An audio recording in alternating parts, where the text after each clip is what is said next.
Almost 2 years have passed since that terrible day.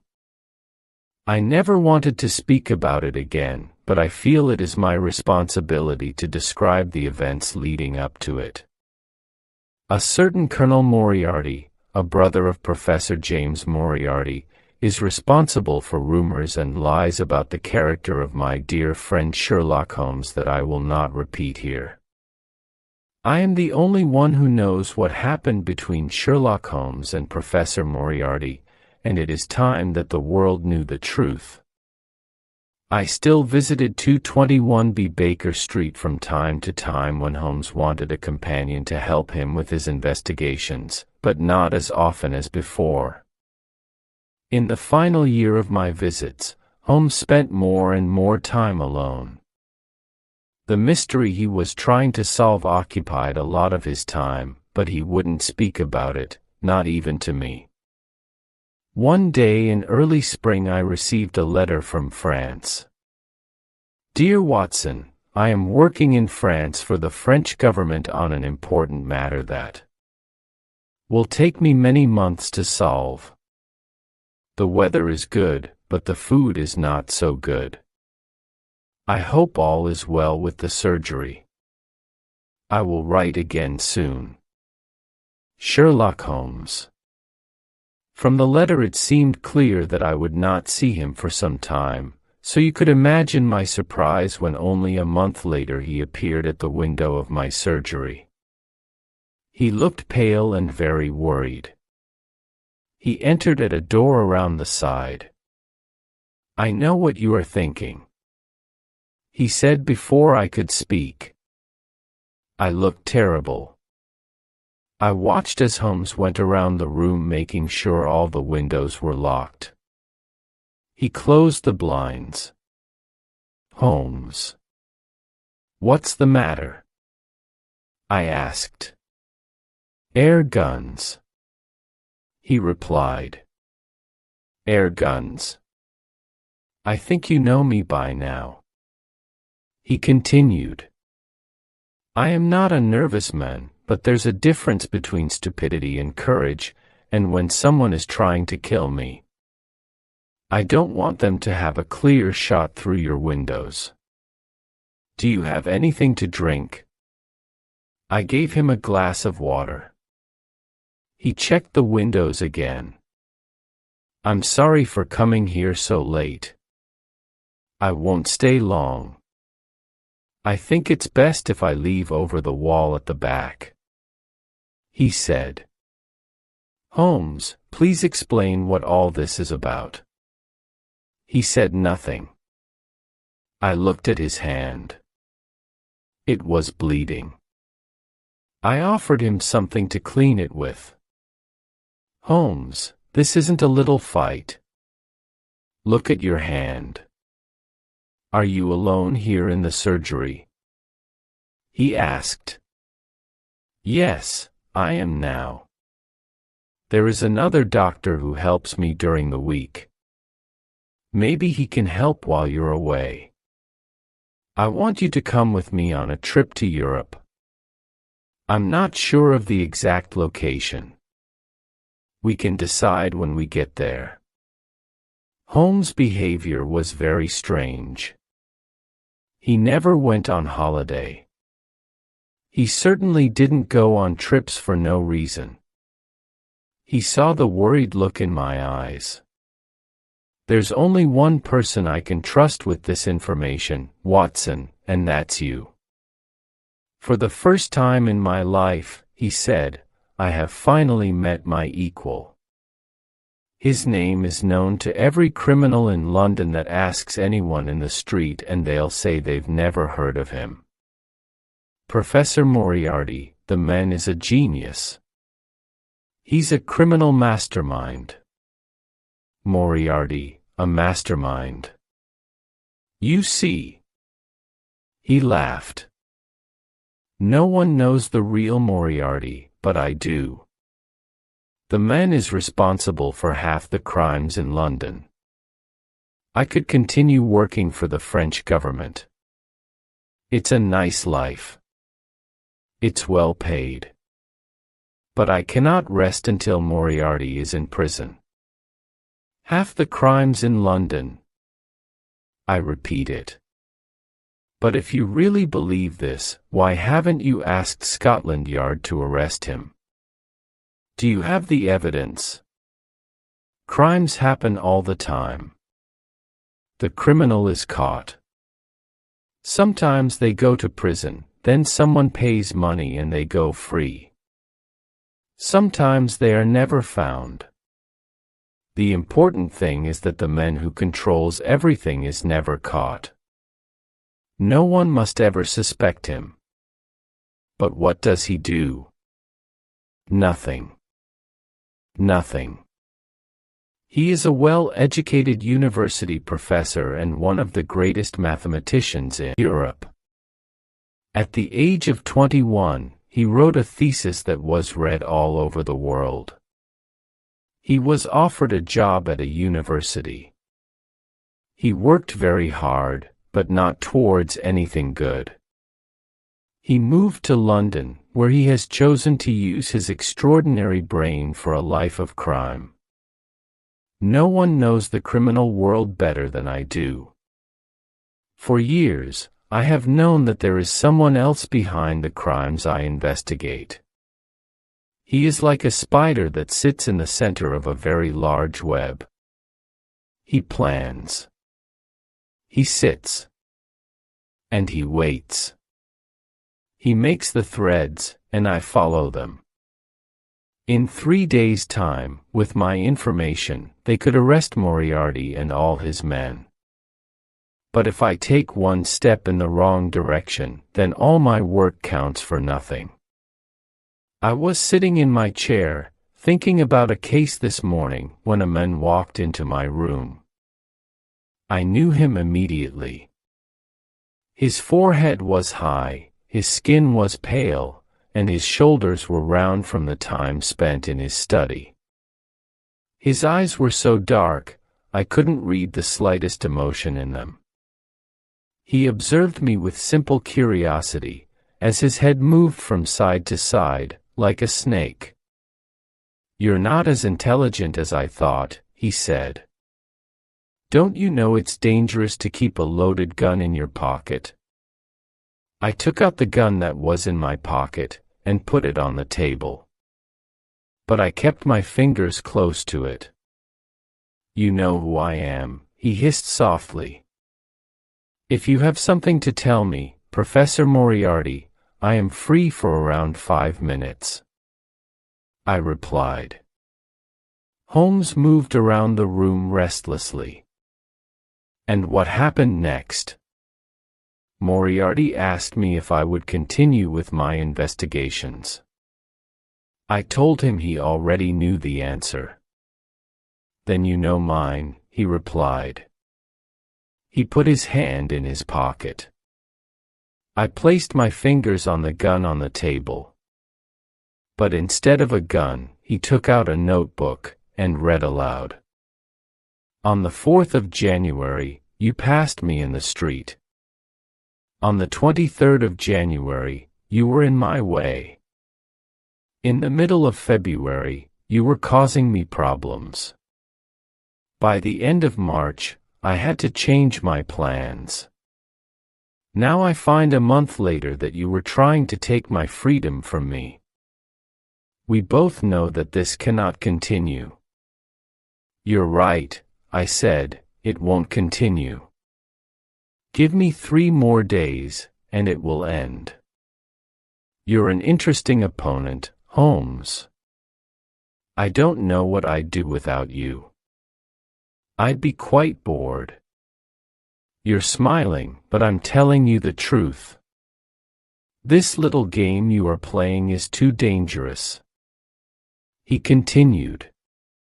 "I'm not afraid of danger. It's part of my profession," I replied. "This is not danger." He cried. "This is madness. There is our own organization behind me. You think you alone can stop it? There is only one end to this, Holmes. We both know what it is. I enjoy your company, I replied. But I have an important matter to investigate. I know every move you make. If you try to destroy me, I will do the same to you. He said, You are too kind if you think I am capable of destroying you. But I will happily accept my own destruction if I can free the world of you, Moriarty.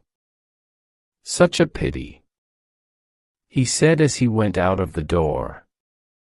But you leave me with no choice.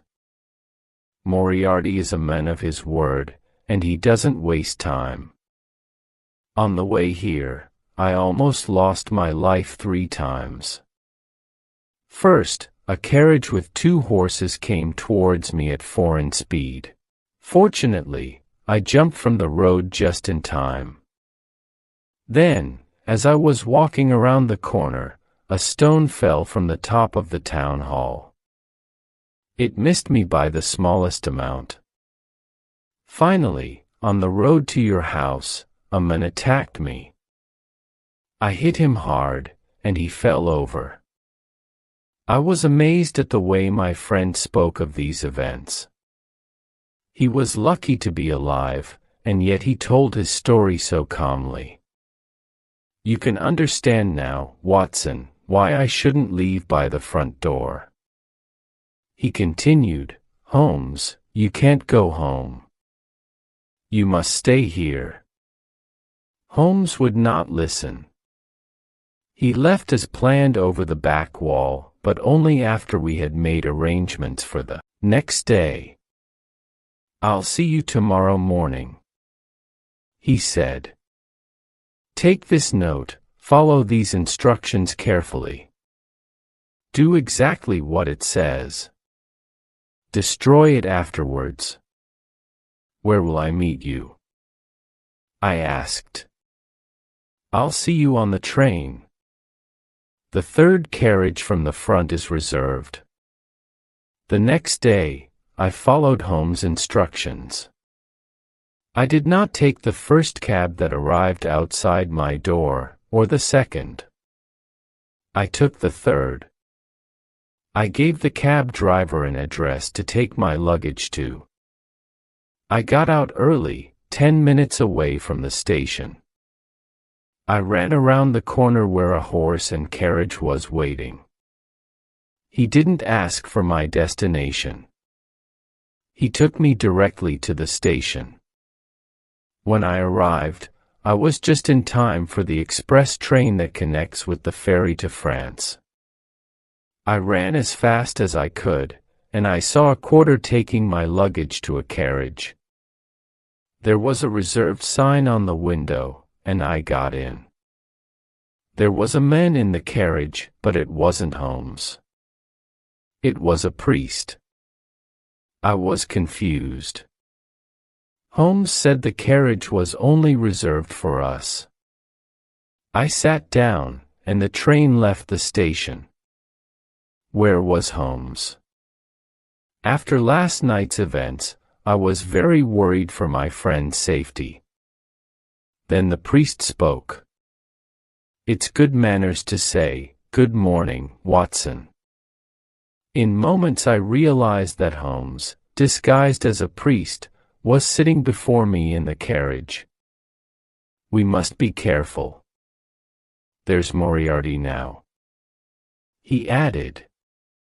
I looked out of the window and saw a man running towards the train, shouting angrily at the guard. I could see his large forehead and small dark eyes in the distance. Holmes smiled, sat down, and took out a newspaper. Holmes, this can't continue. Tell the police they have to arrest Moriarty. They can hold him until you have all the evidence they need. No, replied Holmes. There are too many fish in this net, and I intend to catch them all. Now, we must plan what to do next. Moriarty will soon catch the train. How? I asked. This is the express train. There aren't any faster trains. Think, Watson. Sighed Holmes. Moriarty is as intelligent as I am. Imagine I'm Moriarty. What would I do? You could hire a private train. Precisely. 55 minutes later, the train stopped at a station. Quick, said Holmes. We're getting off here.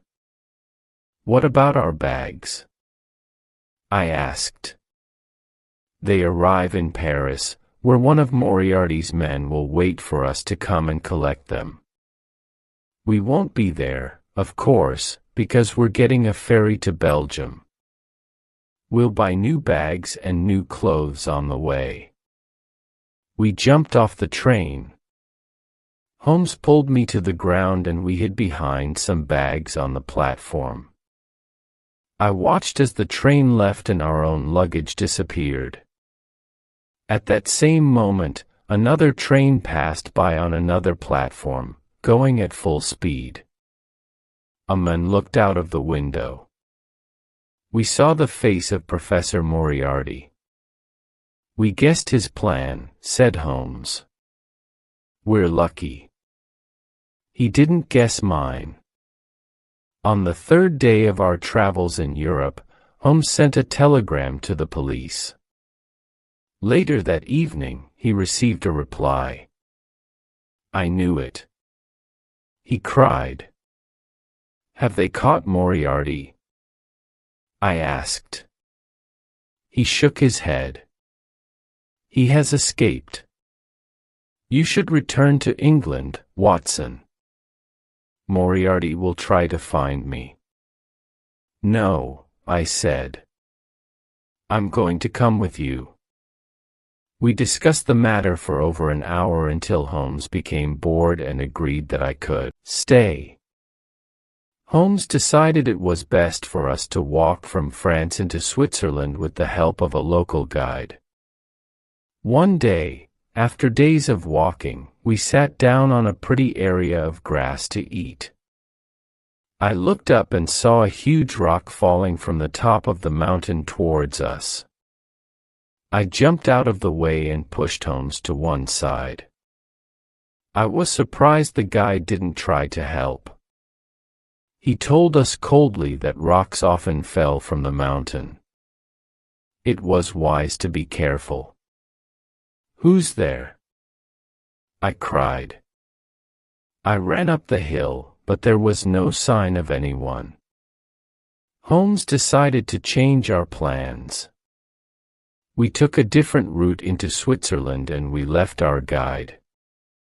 Finally, we crossed over the Alps. We arrived at a small village where we rested at the guest house. The owner spoke good English. He knew London well from his time there in one of the city's finest hotels. He told us about the sights in the area. You really must go and see the Reichenbach Falls. He said, they are a beautiful sight at this time of year. You should stay another night. We said we had no plans to stay longer and that we would continue to the next village of Rosenlaui. But Holmes agreed that we should see the falls first as we weren't far away. After more than an hour along a steep, narrow path, we heard the falls. The water from the melted snow from the mountains fell into the depths below with a sound like thunder. The path ended at the waterfall. The only way back was along the same path we came. Smoke seemed to rise from the black rock at the bottom, like a cauldron. I shouted to Holmes, who was at the end of the path. I heard the echo of my voice from the bottom of the falls. We rested on a rock near the falls to admire the view. Soon after, a young Swiss boy came running towards us with a note in his hand. He had docked on. He shouted to me. He handed me the note. It was written in English. A young English woman is very ill. We think she is dying, but she doesn't speak any German. We need an English doctor to come quickly before it's too late. Holmes agreed he would continue to Rosenlaui with the Swiss boy as a guide. I would find another guide and see him later. I went back down the hill as quickly as I could to see the poor woman. "Where's the patient?" I asked. "I hope she's not worse." "What do you mean?" the guesthouse owner asked. I handed him the note, written on hotel paper. "Didn't you write this?" I asked. "No," he said. "This is very strange. Can you remember anyone asking you for paper?" "Not long before you left, a well-educated Englishman came here." I didn't wait to hear any more, because I knew the rest. When I was coming down the path to the hotel, I remembered seeing a man on the other side of the hill walking up towards the falls. He was tall and thin, and I ran back up the path, but it took longer to go up than to come down. When I arrived, Holmes wasn't there. My worst fear was true. There wasn't a sick English lady. It was all a lie, so that I would leave Holmes. I tried to think what Holmes would do. It didn't take long to find out what happened. The sight of Holmes' walking stick against a rock nearby told me that his journey went no further than the end of the path by the waterfall. There were no footprints returning back towards the path. I could see the torn roots of plants, and finally the mark of a long fingernail in the ground at the edge of the falls. I looked over into the black water beneath, and shouted as loudly as I could. "Holmes! Sherlock Holmes! Sherlock Holmes!" came the echo of my own voice. I shouted again, but it was no good. In that cauldron was one of the world's most dangerous criminals, and in my stomach I knew my friend, and one of the world's greatest detectives was with him until the end. Then on the rock next to the walking stick, I saw a small silver case. I picked it up. There was a note inside. It read, "I am grateful to Professor Moriarty for giving me this opportunity to write to you. Now I will finally defeat one of the world's greatest criminals. Tell everyone the news. The police have all the information they need. I have left a fire with my brother, my craft. I am sorry, Watson, because I know this will be particularly difficult for you, my dear friend. But my disappearance from this world is the price I must pay. Yours truly, Sherlock Holmes." When I understood the guide was paid by Moriarty, and Holmes was left alone for the final battle with Moriarty, which ended, so the local police say, with both men falling to their deaths in the falls. The information Holmes left with the police was enough to send most of Moriarty's men to jail, but little was ever said of their leader, which is why I feel it is my duty to speak of it now. I cannot replace the emptiness that has been left in my life. But maybe Holmes was right. His disappearance was the price only a brilliant detective could pay. Sherlock Holmes was, and always will be, the best and wisest man that I have ever known.